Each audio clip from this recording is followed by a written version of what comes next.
YouTube'дың жарнамасы тиімді ме? Дәл қазір сізге осы бойынша ашып айтып беремін. Instagramмен салыстырғанда YouTube'дың рекламасы тиімсіз. Бірақ YouTube'дың жарнамасы қай уақытта тиімді? Егер сіз брендті қолға алатын болсаңыз, өзіңіздің компанияңызды, логотипті қолданатын болсаңыз, тек қана YouTube'ты қолдануға болады.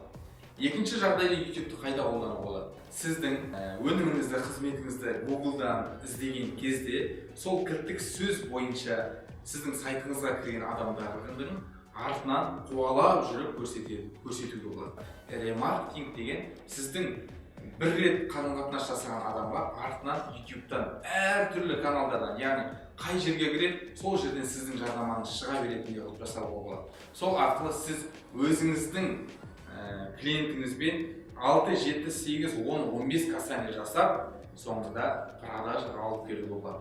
Осы жағдайда YouTube өте